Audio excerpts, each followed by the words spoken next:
Tax बचाने का हो टेंशन या फिर पेचीदे टैक्स नियमों की उलझन, अटका हो रिफंड या मुश्किल में फंसा हो आपका रिटर्न। हर मुश्किल सवाल का आसान जवाब है टैक्स गुरु, जहां आप ना सिर्फ अपना टैक्स बचाते हैं बल्कि हम टैक्स की उलझनों को सुलझाने के गुर भी आपको सिखाते हैं। नमस्कार, मैं हूं लक्ष्मण राय और आज आपके सवालों का जवाब देने के लिए हमारे साथ हैं जाने माने टैक्स एक्सपर्ट शरद कोहली साहब। सर, आपका स्वागत है CNBC आवाज में। हमने देखा है कि विदेश में रहने वाले भारतीय अपने घर पे परिवार को, माता पिता को पैसे भेजते रहे, लेकिन इन दिनों विदेश में पैसा भेजने का चलन बढ़ता जा रहा है। अगर रिजर्व बैंक के आंकड़ों को देखें तो पिछले 8 साल में बाहर भेजे जाने वाली रकम में करीब 280% से भी ज़्यादा की बढ़ोतरी हुई है। अब सवाल उठता है कि जो लोग बाहर पैसा भेजते हैं क्या उनको भी टैक्स देना पड़ता है? कोहली साहब, सवाल जायज़ है कि नहीं? बिल्कुल जायज़ है। और लक्ष्मण, पैसा लिबरलाइज रेमिटेंस स्कीम जो चलती है 2.5 लाख जो 2020 में शुरू की गई थी। जी हाँ, प्रति भारतीय ने स्कीम तो पहले से है, उसकी लिमिट चेंज की गई। प्रति भारतीय प्रति वर्ष आप $2.5 लाख तक एक साल में भेज सकते हो। लोग इसका भरपूर फायदा उठा रहे हैं, पढ़ाई लिखाई के लिए, लोन लेने के लिए, निवेश करने, लोन देने के लिए, निवेश करने के लिए, वगैरह वगैरह। तो देखिए, आप जब पैसा भेजते हैं तो 7 लाख रुपए, लक्ष्मण एक लिमिट नोट कर लीजिए। अगर 7 लाख रुपए से ऊपर की रकम बन रही है, और ये लक्ष्मण इंटरेस्टिंग बात है,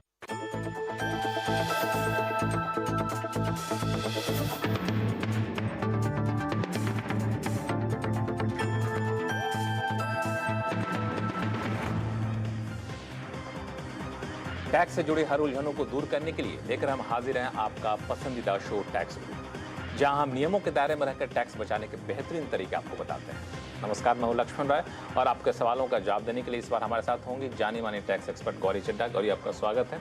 और गौरी इस बार शो में बहुत कुछ खास बताने वाली है, इसलिए अगले आधे घंटे तक कहीं जाइएगा नहीं, क्योंकि हम आपको बताने वाले हैं कि अगर आपने नौकरी बदली है या छटनी के हुए शिकार तो कैसे बचाएं अपना इनकम टैक्स। खाली पड़ी प्रॉपर्टी पर भी क्या बनती है टैक्स की देनदारी, और साथ ही ये भी बताएंगे कि कंपनी के मर्जर के बाद शेयर पर कैसे चुकाएं कैपिटल गेन्स टैक्स। इन सारे मुद्दों पर बातचीत होगी, लेकिन सबसे पहला मुद्दा नौकरी को लेकर के। पिछले दिनों कई सारी खबरें आई थी कि इस कंपनी ने 100 एम्प्लॉय निकाल दिए, इस कंपनी ने 1000 एम्प्लॉय निकाल दिए, इस कंपनी ने 5000 एम्प्लॉय निकाल दिए। तो ऐसे में जो निकाले गए एम्प्लॉय हैं उनके ऊपर टैक्स की देनदारी कैसे बनती है? या फिर कई लोगों ने नौकरी बदल भी ली है, तो नौकरी बदल दी है, वो पहले पेरोल पे थे, अब कॉन्ट्रैक्ट पे आ गए हैं, कंसल्टेंसी कर रहे हैं, फ्रीलांस कर रहे हैं, तो टैक्स की देनदारी हर हालात में अलग अलग होती है। इन सारे हालात पर टैक्स की देनदारी अलग अलग कैसे बनेगी, इस पर बातचीत करेंगे गौरी से। पहली बात तो ये होती है कि मान लिया कारोबारी साल के बीच में ही हमने किसी ने नौकरी की छटनी हो गई, नौकरी छोड़नी पड़ गई, तो उनके ऊपर टैक्स की देनदारी क्या बनेगी अगर वो बाकी के साल में आमदनी का कोई स्रोत नहीं रहता है तो? ठीक है, तो देखिए, अगर नौकरी सपोज कीजिए आपने अप्रैल से फाइनेंशियल ईयर स्टार्ट होता है और आपने अगस्त तक नौकरी की है और अगस्त के बाद आपकी सितंबर ऑनवर्ड्स आपके पास नौकरी नहीं है, तो आप अप्रैल से अगस्त तक की अपनी जो इनकम है वो डिक्लेयर करेंगे। उसी में आपकी जो डिडक्शंस हैं, आपको कुछ डिडक्शंस ऐसी होती हैं जो आपको नॉर्मली मिलती हैं, जैसे 80C 80D, वो आप पूरी की पूरी क्लेम कर सकते हैं अगर आप उसमें इन्वेस्ट या एक्सपेंस जो भी है वो कर रहे हैं। कुछ डिडक्शंस ऐसी होती हैं या एग्जेम्पशंस ऐसी होती हैं जो आपकी मंथ के हिसाब से लिंक्ड होती हैं, जैसे HRA है, 80GG का बेनिफिट है, और ऐसी चीज़ें वो आपको उन्हीं हिसाब से मिलेगी जितने महीने आपने काम किया है, उस हिसाब से आपको उसकी डिडक्शन मिलेगी या एग्जेम्पशन मिलेगी। तो बाकी का साल जो आपने नौकरी नहीं की है और उसमें आपकी कोई भी और इनकम नहीं है, तो वहाँ से आपको कुछ भी इंक्लूड अपनी इनकम में करने की ज़रूरत नहीं है, क्योंकि आपने कुछ कमाई तो की नहीं है। तो सब आप अप्रैल से अगस्त तक या जिस भी महीने तक आपने काम किया है उस महीने तक की इनकम अपनी इंक्लूड करेंगे, अपनी इनकम टैक्स रिटर्न में डिडक्शंस लेंगे, एग्जेम्पशंस लेंगे और अपनी रिटर्न को फाइल कर देंगे। अब एक हालात ये बनता है कि नौकरी एक जगह से छोड़ दी या फिर छोड़ना पड़ा, जैसे भी जिस हालात में हो, लेकिन दूसरी जगह हमने नौकरी की। अब दूसरी जगह हमने नौकरी की है तो पहली जगह हम पेरोल पे थे, दूसरी जगह हम कॉन्ट्रैक्ट पे हैं या फिर कंसल्टेंसी के रूप में है, तो वहाँ पे किस तरह से टैक्स कैलकुलेशन होगा? तो देखिए, जो कंसल्टेंसी का टैक्स होता है वो थोड़ा डिफरेंट कैलकुलेशन के हिसाब से होता है। कंसल्टेंसी को हम बिजनेस प्रोफेशन मानते हैं, यानी कि कंसल्टेंसी अगर आप दे रहे हैं या आप फ्रीलांस कर रहे हैं या आप किसी कंपनी में एम्प्लॉय की जगह कंसल्टेंट के तौर पे गए हैं, तो आपका जो TDS है एक तो वो आपका फ्लैट 10% पे कटता है। तो आपको बेसिकली उसमें अपना प्रॉफिट एंड लॉस अकाउंट और बैलेंस शीट बनाना होता है, जिसमें आप अपने सारे खर्चे बुक कर सकते हैं। यानी कि आपने जो खर्चा किया अपनी गाड़ी के ऊपर, पेट्रोल के ऊपर, ड्राइवर की सैलरी, कोई असिस्टेंट रखा है, इंटरनेट का बिल, फ़ोन का बिल, ये सारे खर्चे, इलेक्ट्रिसिटी अगर आपके घर की यूज़ हो रही है या आप जहाँ ऑफिस जाते हैं वहाँ की यूज़ हो रही है, या आपने कोई फर्नीचर खरीदा है, तमाम तरह के एक्सपेंसेस जो आपने उस कंसल्टेंसी को देने के लिए किए हैं, वो सारे के सारे आप क्लेम कर सकते हैं एज एन एक्सपेंस और अपनी इनकम में से माइनस कर सकते हैं। जो भी बैलेंस बचेगा टैक्स का, या वो 10% से कम होगा या 10% से ज़्यादा होगा। 10% से कम होगा तो आपको रिफंड आ जाएगा, 10% से ज़्यादा होगा तो आपको एडिशनल पे करना होगा। और यही बात करें, जैसे आपने पूछा कि वो एज एन एम्प्लॉय ही चले गए, पहले भी एज एन एम्प्लॉय थे, नौकरी चेंज करी। यहीं पर रोकूंगा आपको कि अगर कंसल्टेंसी में जा रहे हैं तो मान लिया जाए अप्रैल से नौकरी पेरोल पे थे, सितंबर तक पेरोल पे थे, अक्टूबर से कंसल्टेंसी पे जा रहे हैं, तो दो अलग अलग तरीके टैक्स कैलकुलेशन होगा। जब पेरोल पे है उसका अलग होगा, कंसल्टेंसी का अलग होगा। बिल्कुल, दोनों अलग होगा। आपका जो सैलरी का भरना पड़ेगा नहीं, एक ही ITR में भरना पड़ेगा, लेकिन दो तरह से दिखाना पड़ेगा। एक इनकम फ्रॉम सैलरी दिखानी पड़ेगी, एक इनकम फ्रॉम बिजनेस प्रोफेशन दिखानी पड़ेगी। तो दो तरह की इनकम दिखानी पड़ेगी, लेकिन फॉर्म एक ही होगा, फॉर्म दो नहीं होंगे, लेकिन आपका कैलकुलेशन बदल जाएगा। बिल्कुल, बिल्कुल। अब एक हालात ये बनता है जो आप कहना चाह रही थी कि नौकरी बदल ली है या फिर वहां से छोड़ना पड़ा और दूसरी जगह नौकरी मिल गई है, ऐसे केस में किन किन बातों का ख्याल रखना चाहिए? तो देखिए, अगर आपने नौकरी कर रहे थे, एज एन एम्प्लॉय काम कर रहे थे और दूसरी कंपनी में भी आप एज एन एम्प्लॉय गए हैं, तो इसमें दो चीज़ें हो सकती हैं। पहली तो ये है कि आपने अपने नए एम्प्लॉयर को अपनी प्रीवियस एम्प्लॉयर की जो आपकी इनकम आई है, जो सैलरी आई है, वो सारी आपने डिक्लेयर कर दी। तो जो आपका नया एम्प्लॉयर है वो उस सैलरी को इंक्लूड करके उस हिसाब से आपका TDS काट लेगा। लेकिन कई बार ऐसा होता है कि हम बताना नहीं चाहते कि पिछले एम्प्लॉयर से हमें कितनी सैलरी मिल रही थी और हम डिक्लेयर नहीं करते हैं। तो उस केस में जो नया एम्प्लॉयर है वो अपने हिसाब से TDS काटेगा। तो अब आपको मिलेंगे दो फॉर्म 16, तो आपको दोनों फॉर्म 16 को मर्ज करना होगा और दोनों को कंबाइन करके आप अपनी रिटर्न भरेंगे। इसमें ध्यान देने वाली बात यह है कि आप जब दो फॉर्म 16 आपको मिलेंगे तो हो सकता है कि आपको जो बेसिक एग्जेम्पशन लिमिट है या स्टैंडर्ड डिडक्शन है या ऐसे जो भी डिडक्शंस हैं वो दो बार मिली होंगी, क्योंकि आपके प्रीवियस एम्प्लॉयर ने भी दी होगी, आपके नए एम्प्लॉयर ने भी दी होंगी, लेकिन आपको वो एक ही बार लेनी है, आप उसको दो बार नहीं ले सकते। तो आपको दो फॉर्म 16 मिलेंगे, दोनों को कंबाइन करके आप अपनी रिटर्न फाइल करेंगे। तो चलिए, तो इन सारी बातों का ख्याल रखिए। अगर आपने नौकरी बदली है या नौकरी बदलनी पड़ी है या फिर नौकरी पेरोल पे छोड़कर कंसल्टेंसी कर रहे हैं, किसी भी तरह के हालात में बदलाव हुए हैं, तो इन सारी बातों का ख्याल रखिएगा। फिर भी कोई उलझन हो आप हमें लिख भेजिएगा tax@moneycontrol.com पर, हम आपकी यहाँ पे जरूर मदद करेंगे। अब शुरू करते हैं सवाल जवाब का सिलसिला। सबसे पहले चलते हैं राजस्थान, जहां से जयपुर से भगवान कौरवानी जी हमारे साथ फोन लाइन पर जुड़ चुके हैं। नमस्कार, कैसे हैं आप? बढ़िया सर, अच्छे बढ़िया हूँ सर। बताएं क्या उलझन है? मेरा ये सवाल है कि हाँ, मैं नेक्स्ट ईयर में रिटायर हो रहा हूँ, तो हमारे यहाँ जो मैं बैंक ऑफ इंडिया जयपुर में पोस्टेड हूँ। अच्छा। तो हमारे रिटायरमेंट में क्या है, हमारे जो लीव इनकेशमेंट हो रही है जो 240 या सेंट्रल गवर्नमेंट का 300 है, वो सेंट्रल गवर्नमेंट के अंदर तो एग्जम्प्टेड है। क्या पब्लिक सेक्टर बैंक के अंदर exempted up to 3 lakh limit है या वो भी फुल एग्जम्प्टेड है? गौरी? नहीं, देखिए, जो गवर्नमेंट एम्प्लॉयज़ होते हैं उनके लिए जो लीव इनकैशमेंट होती है वो पूरी की पूरी एग्जेम्प्ट होती है। लेकिन उसके अलावा जो भी एम्प्लॉयज़ होते हैं, चाहे वो नेशनलाइज्ड बैंक के एम्प्लॉयज़ हों, PSU के हों, वो सभी जो है सेंट्रल गवर्नमेंट एम्प्लॉय नहीं माने जाते। तो उनके केस में जो लिमिट है, जो आपको डिडक्शन मिलेगी, वो मैक्सिमम 3 लाख की मिलेगी।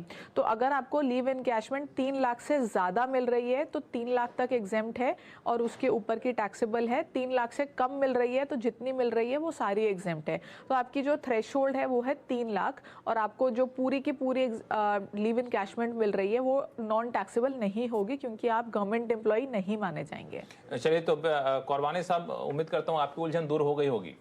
क्यों? बिल्कुल। और रिटायरमेंट के लिए आपको शुभकामनाएं। फिर भी कोई रिटायरमेंट के बाद भी कोई उलझन हो तो बताइएगा, हमारे पास कई सारे रिटायर्ड लोगों के फोन आते हैं, उनकी उलझनें हम लोग दूर करते हैं। चलिए शुरू करते हैं, चलते हैं अगले सवाल पे, जो कि पटना बिहार से आया है, विपिन कुमार सिंह साहब का हमारे साथ फोन लाइन पर जुड़ चुके हैं। विपिन जी नमस्कार, क्या उलझन है आपकी? नमस्कार जी जी जी नमस्कार। ये हम 16 के दिसंबर में रिटायर किए हैं जी।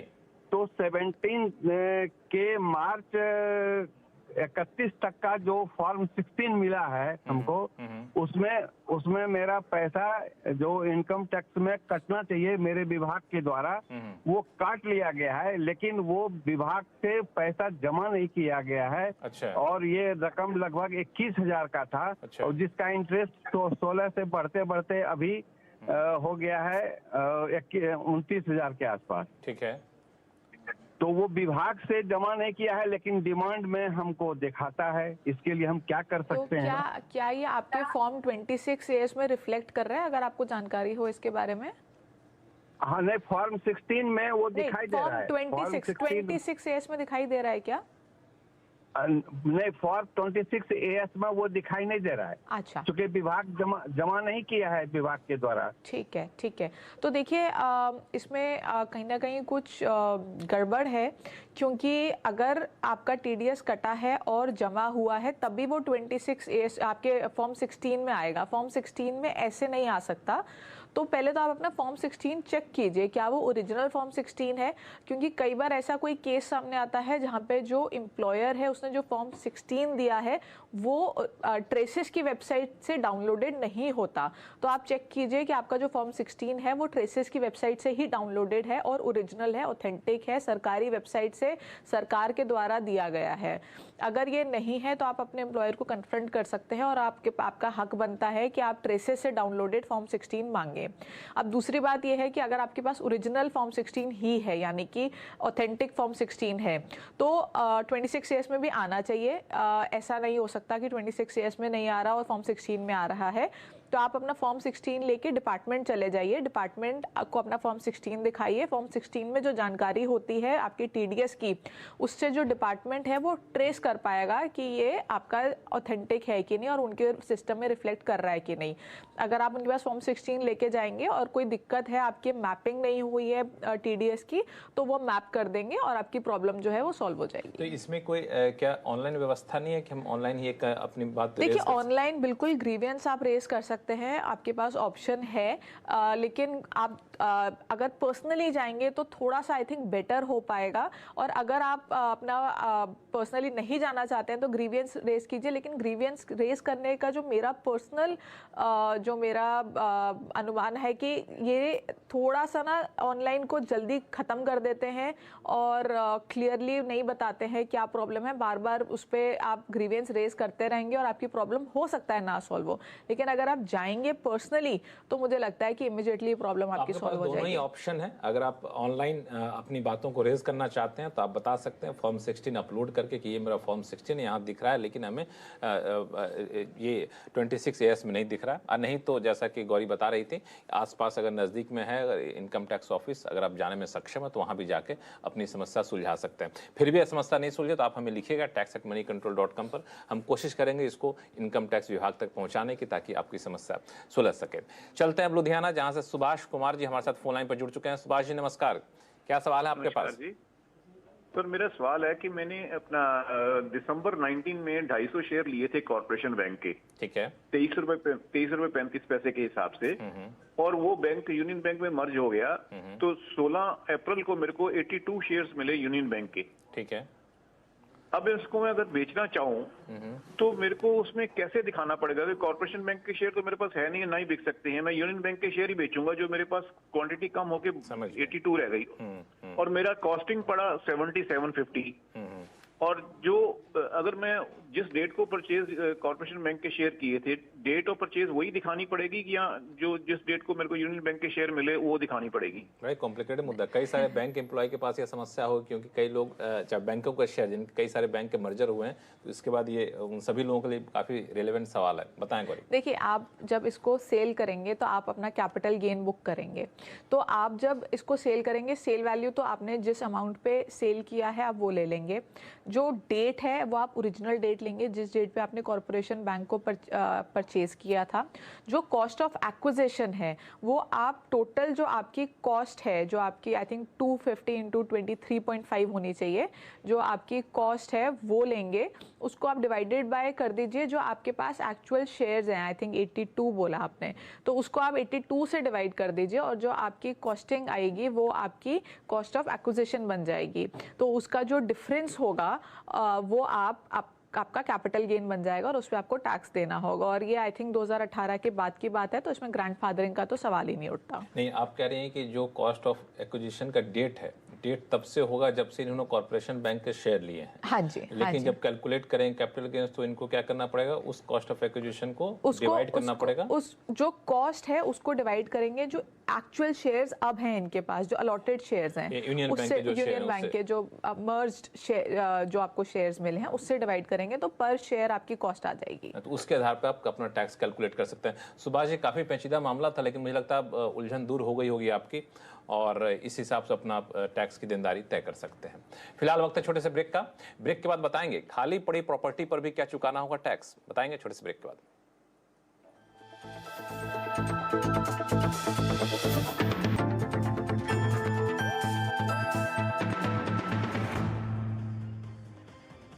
ब्रेक के बाद एक बार फिर से आपका स्वागत है। आप देख रहे हैं टैक्स गुरु, और आपके सवालों का जवाब देने के लिए हमारे साथ हैं जानी मानी टैक्स एक्सपर्ट गौरी चड्ढा। गौरी, हम लोगों के सवाल लें, इससे पहले एक मुद्दा जो बार बार आ रहा है और पिछले दिनों ये चीज़ें ज़्यादा हुई हैं कि लोग पहले से अपनी प्रॉपर्टी को किराए पे दे रखे थे, लेकिन कुछ वजह से प्रॉपर्टी उनकी खाली पड़ गई, अब किराएदार है नहीं, तो ऐसी प्रॉपर्टी पर भी क्या उनको टैक्स देना पड़ेगा या फिर कोई उपाय है बचने का?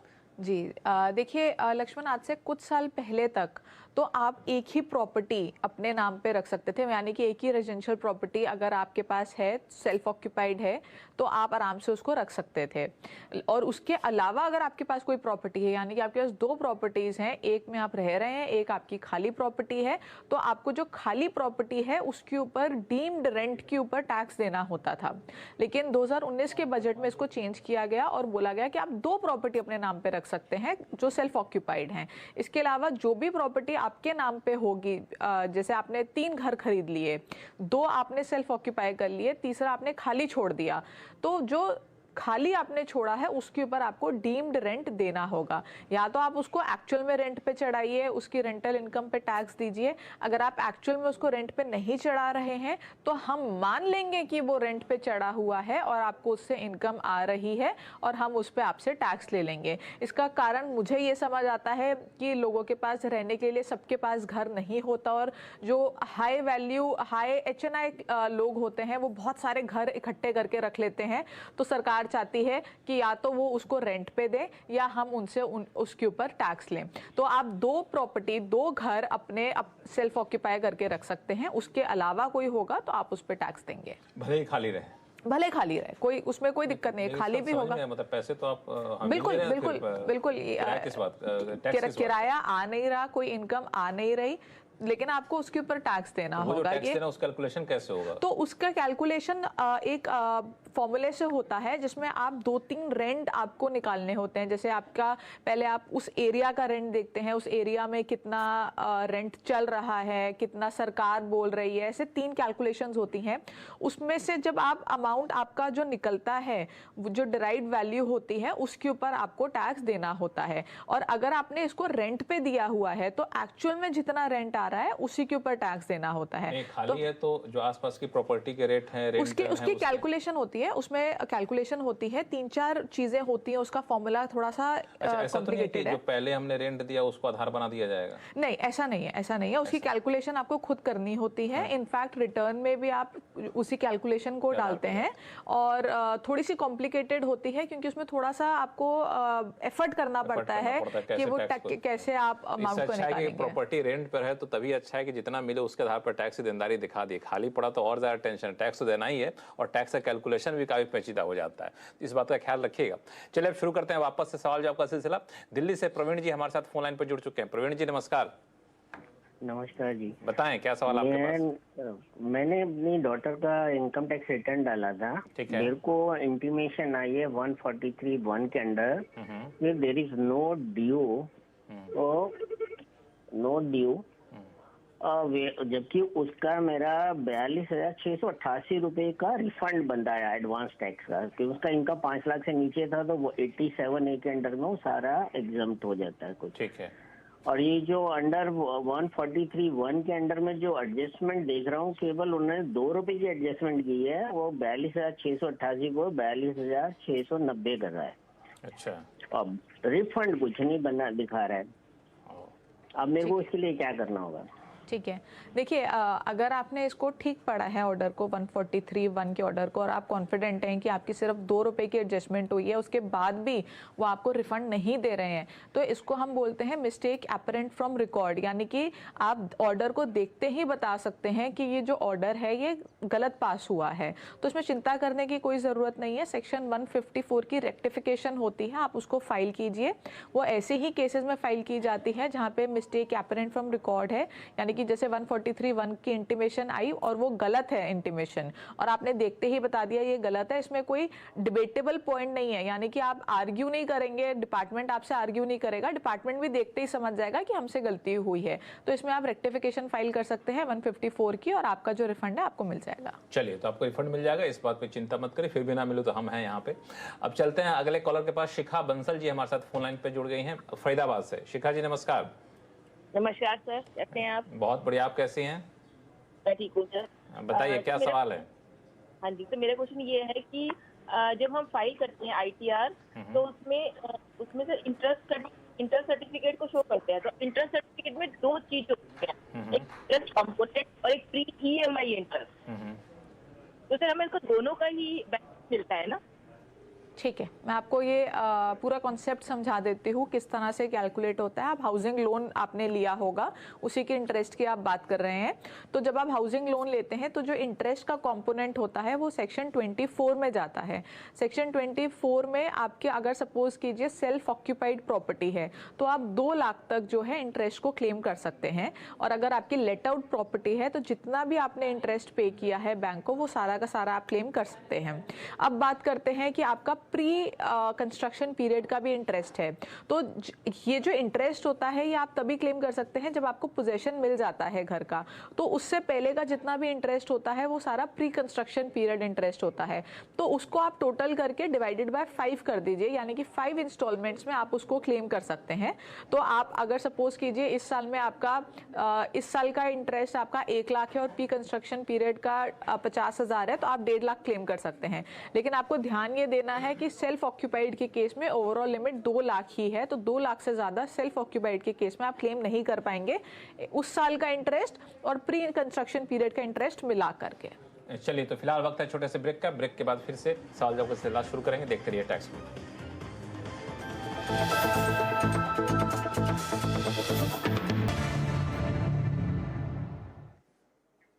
चलिए अब सीधे चलते हैं धनबाद, जहां से जितेंद्र सिंह जी हमारे साथ फोन लाइन पर जुड़ चुके हैं। जितेंद्र जी नमस्कार, क्या सवाल आपके पास? नमस्कार सर जी। जी सर मेरा ये था, मैं एक फ्लैट खरीदा हूँ जिसमें ये जो लैंड ओनर है उनका पार्ट है। ठीक है। तो जो बिल्डर हैं वो बोल रहे हैं कि 2 लाख का जीएसटी आपको मुझे देना होगा। अच्छा, तो ये क्या सही है? जीएसटी देना पड़ेगा? बिल्डर को देना होगा क्या? देखिए जो आपने परचेज क्या किया है, लैंड या building? Building, apartment, flat. Ready to move in है? जी जी। आपने कोई लैंड परचेज किया है तो उसके ऊपर आपको कोई जीएसटी नहीं देना होता। कोई ready to move in property आपने परचेज की है उसके ऊपर आपको कोई जीएसटी नहीं देना होता। अगर आपने कोई अंडर कंस्ट्रक्शन प्रॉपर्टी परचेज की है तो सिर्फ उसमें आपको जीएसटी देना होता है, क्योंकि आप बोल रहे हैं कि आपने जो बिल्डिंग परचेज की है वो कंस्ट्रक्टेड है, फुली कंस्ट्रक्टेड है, तो आपको इसके ऊपर कोई जीएसटी नहीं देना है। आपको कोई जीएसटी की देनदारी आपको ऊपर नहीं बनती है, क्योंकि ready to move in flat है, तो आप निश्चिंत हो जाइए। और बिल्डर के बाद समझा दीजिएगा, शायद बिल्डर भी आपकी बात को मान लेगा। टैक्स गुरु में फिलहाल इतना ही। गौरी आपका बहुत बहुत शुक्रिया सभी सवालों का जवाब देने के लिए। अगर आपके पास कोई भी सवाल हो, चाहे जीएसटी से जुड़ा हुआ, इनकम टैक्स से जुड़ा हुआ, आप हमें लिख भेजिए tax@moneycontrol.com पर। आप अपने सवाल के साथ अपना नाम और मोबाइल नंबर लिखना ना भूलें। नमस्कार, देखते रहिए CNBC आवाज़।